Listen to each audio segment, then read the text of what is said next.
Hello there everybody, and welcome back to Atelier Meruru. Off screen I've done a little bit of planning, and in this video I'm actually going to head off to Mount Velus, seeing as how it's very long overdue to pay that area a visit. In my development tab, I have successfully completed all of the requirements for the items in order to finish off the Yuval request. I've prepared a bunch of items to put in my bag, which are going to help me with a few battles that are going to be coming up in the dungeon of Mount Velus. So it's going to be a pretty productive day. There are a few things that I have to do in Arles, but I'm going to skip them for now and wait until the return trip. Let's go ahead and let's get going. So Ent is gonna move. He was actually pretty close to Arles. It would have been a good opportunity for me to go there, but he'll move again, so no worries. And our overhaul school completed. Friends not in battle earn the same experience. Excellent. Let's head on over to Yuval to deliver our things and get some more development points. And after this, Yuval will be completed. It's really nice to see that we have completed all of the requests for this area. They're asking for a mushroom bed with an overall grade of A or above, which I have done. 2 to 4 tonics with an overall grade of B or above, which I have also done. And finally, they are asking for jarred mushrooms. Unfortunately, couldn't get the trade on that one, so I had to make 2 of them. But it actually wasn't too bad. I got that done as well. So we get a whole bunch of development points. This place is looking beautiful. It's looking cleaner. It's looking nicer. It's got life and houses, and it's really come together. So good on us for completing that area. And some of the materials have also upgraded. We are now seeing A, B, and S quality things if you feel like you need to stock up a little bit. Our work here is done. And now that that is done, I say we head on over to Mount Velus, which is one of our long dungeons we need to go through.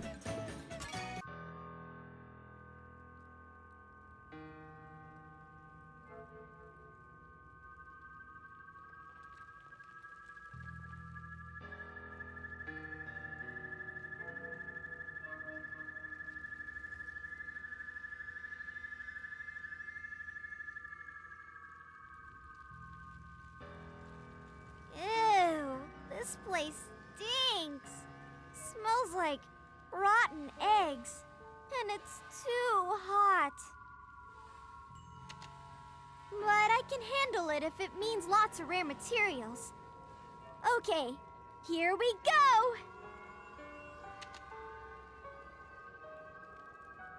Alright, so Meruru's gonna have to suck it up because this place is huge. We're going to be doing an awful lot of walking. Because it is a volcano, it has a big kind of spiral pattern, and it's very, very spread out. There are 2 bosses in here at the moment, and at the bottom of the volcano is a boss that shows up later. You have to actually unlock it. So I do plan on fighting the 2 boss type enemies that are in here. And then after that, we can leave the volcano and do some more requests. Hopefully in here I'll be able to level up to 50, at least with Sturk, because he's really, really close. There are a few materials in here that are good quality that I do plan on using for some of our future synthesis. None of this stuff is new though. We've got sea puddles, black ores, eternity flames. There's also magma stones, hard potatoes, all those things that you can get in and around Yuval. There are some recurring enemies in here as well. Lots of lizards and dragons in this area. It's pretty much all exclusively dragons and lizards. You're dead before you can blink. So here we have the berserkers, who we have been seeing for an awfully long time. They're nothing new. we have the Rom lizards, which I don't remember being new or not. If they are, there's not really anything to worry about. They're just your standard lizard enemy, although they are pretty tough. But by this point, because I've waited so long to come here, I don't think I'll have a lot of difficulty. Semi-decent experience. This place is actually seeming to give me a little bit less than what we were getting when I was over at the Endless Corridor, but that's alright. Every little bit counts. So there's one lizard that spawns, and then we have to walk a whole long way to find our next enemy. You can actually see a flamare in the distance down there. So there are some flamares, which we were also seeing in the Endless Corridor, and they also live in and around the area around the volcano. So they're horse-type enemies. So I was wrong. It's not exclusively lizard, but mostly lizard. My basket's getting a little bit full. I might have to send some stuff back to my workshop. Let's see. I put a whole bunch of items in my bag because I didn't want to have to do this place in more than one trip. I plan on using a lot of these items. I'm gonna go a little bit crazy. At this point in the game, I'm not too concerned with running out of items. It's really easy to make them and get them duplicated by Pamela, or to get my homs to make them, or whatever it is that I need. I should probably save Sturk's MP for the bosses. I shouldn't use it. I'll try and use items with Meruru for these small enemies we're grinding on. Now try and save everyone's HP MP for some of the tougher enemies we're running into. Our regular attacks are pretty strong as well, so it's not like it would be a big deal just to keep whacking them with our stabs and our weapons. It would just take a little bit longer. Away! You see? This is the way of the night. And everyone's pretty close to a level up. I think Mimi just leveled up. Looks like I'm getting stronger. She's 47 now, so she's only a smidgen behind the rest of us. And Sturk is dangerously close to reaching 50. I think I'm going to try and go around that flamare because we've already seen them multiple times. And once you make it down that big long path, this is actually one of the boss enemies in the volcano, the first one, the first dragon enemy. So I'm going to use some of these lower grade healing items just to get a couple of my points back that I had lost, refuel on a little bit of MP. And then we're gonna go face to face with this guy. Just like with the deer element, this enemy was also in Toturi, and I also think that we fought an enemy with this identical sprite earlier on in the game. I think it was just called Dragon, and it was near the Arl's mine. But this guy's different. He's a lot stronger. He's got a different name. He's considered a different enemy. And so you want to use lightning and ice against this guy primarily if you're looking for an elemental weakness. I don't recall what level he is at the moment, but he's pretty high up there. And I think that he will prove to be quite a challenge.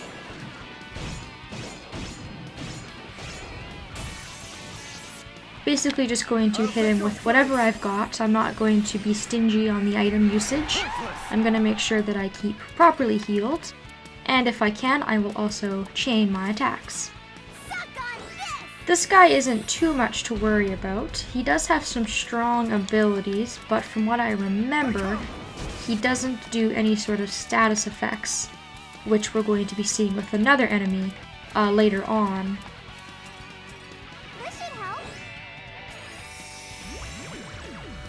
So just use this guy as a warm-up to judge how you would do with a stronger enemy in this area.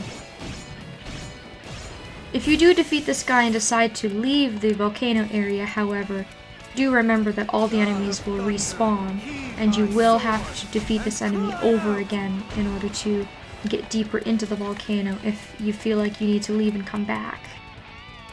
Now what do I want to do? Let's throw a spirit stone at him and chain some of my abilities. This one's mine. I'm here. Now's our chance. Let's use the power. Go!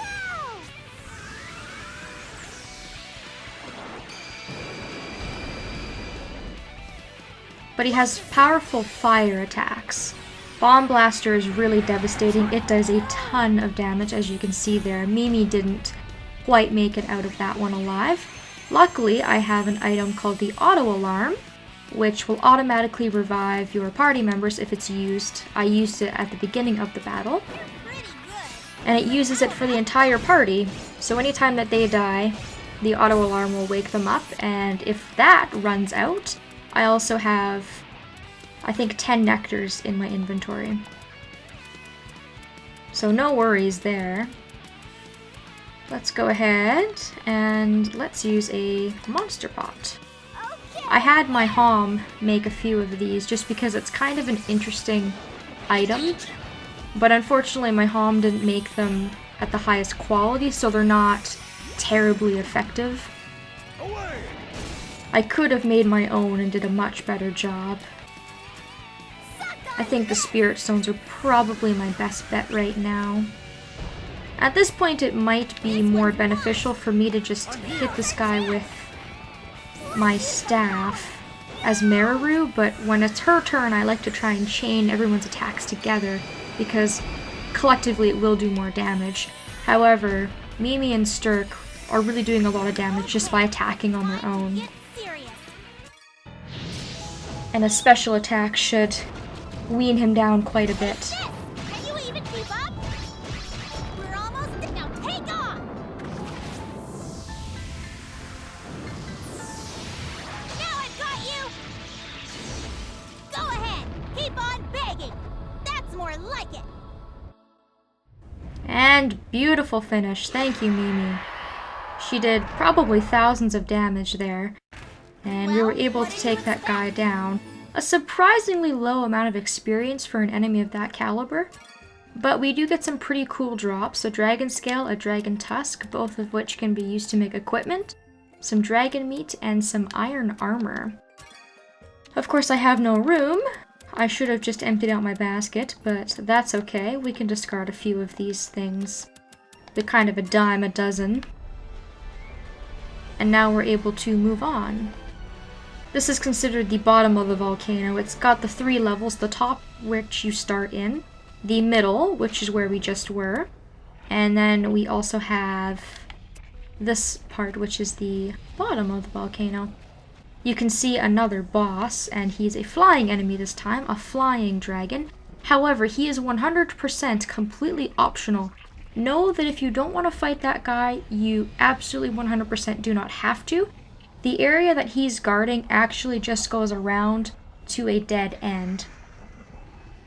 But we are going to fight him. I just want to see if I can restore a little bit of MP, because I think that I would like to have that for the next battle. I'll use the last of these mushroom stews I have in my container. They're not very good, but at least they heal a little bit of MP and they will do the trick. We've also got some flaming penguins down here and some T-bomb squirrels, which seems a little out of place for me that they're down here. They seem so small and insignificant, but I guess they technically are fire-type enemies, and so I guess that they have a place down here. As soon as you walk across the bridge, you'll be attacked by this guy, so be prepared. I'm going to start off by putting on my auto alarm, just in case we die again.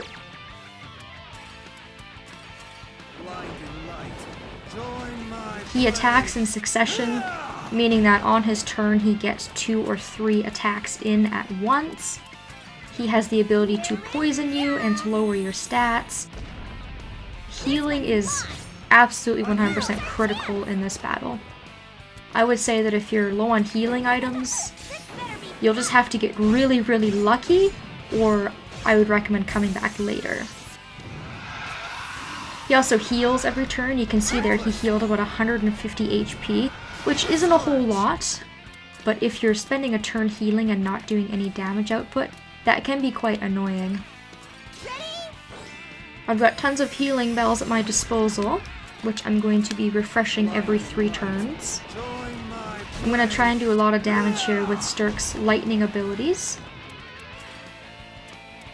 And with Mimi, I'll just try and use her strongest special attack as well, which does a lot of damage. Hers is really nice because it breaks past the enemy's defenses. It kind of ignores their high defenses and does a lot of damage anyways, which I really like about it. Again, I'm going to try and use the strategy of using a lot of these spirit stones that I have. Pinwheels I think would also work really well against this guy. My thunder bombs aren't very strong, or else that might be an option if they were of better quality, but I haven't actually used them a whole lot in this game. I haven't really used them since the start of the game, actually. The lightning bombs. And my magic swords aren't very good quality either. I have a whole bunch of them, but I don't think that they'll be as effective.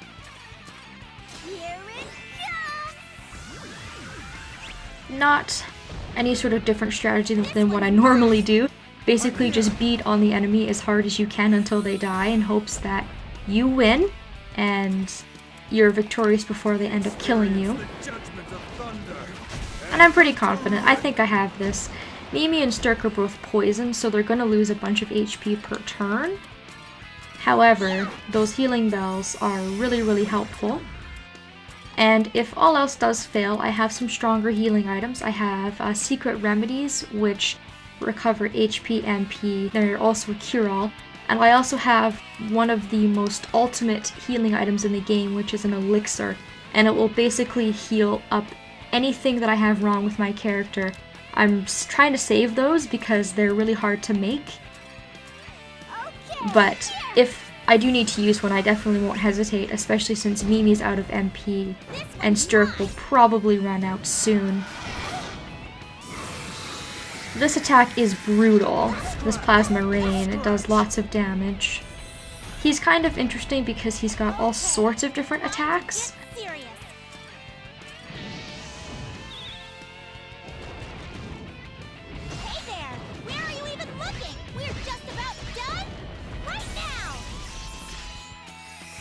Massive damage there from Mimi, which is great. Hopefully Sturk can get his special off before this battle ends as well. God of thunder, heed my sword and cry out. Let's try a pinwheel and see how that does. I have them in my bag, but I've kind of neglected to use them. I like them, they're a good item, but I think I've just forgotten about them because I've been using the spirit stones so much. But he's got all sorts of attacks, like I was saying. He's got Cyclone, he's got a Poison Dart, he has a Plasma Rain attack, which is electric. And of course this guy is most weak to lightning attacks because he is a flying dragon. I'll take your place. And now he's starting to get really serious. He's doing a lot of damage here. Plasma Rain can also blind your team. As you can see, Mimi's blinded right now, which means that most of her attacks are going to most likely miss. My knighthood is fulfilled. Upon my honor, I come! Lightning shall strike and destroy you all! Such is the breath of my justice! Sturk got some nice damage off with there with the special. This guy's still not going down. I think he's a level 50 enemy if I'm not mistaken, so tons of stamina. I'm going to use my elixir now because I want to get all of Mimi's HP MP back up and get rid of her blind status. And I shouldn't have to heal anymore in this battle. I think that I'll be good now. Very, very close, but this is a very time-consuming process.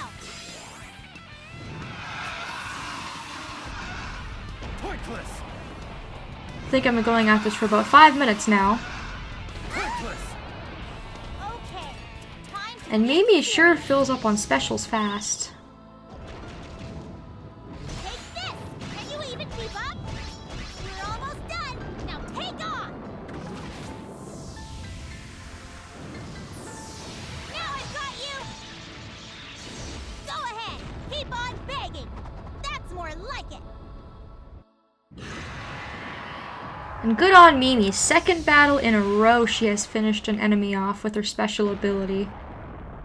And that battle went pretty well. What did you expect? We get a lot of experience from that guy. Woohoo!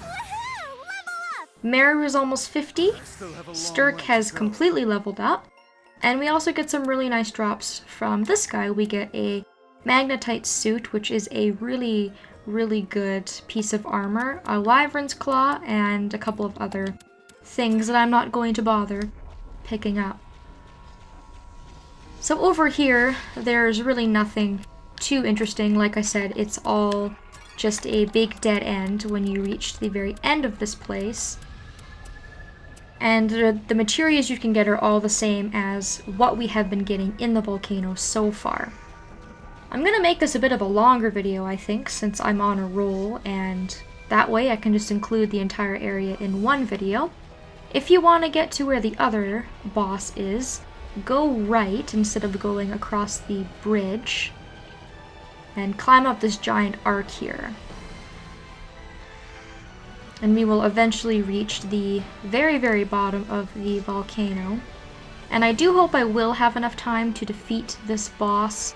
He's kind of a storyline boss. You have to do certain requests and see certain events in the game with certain characters to get him to unlock.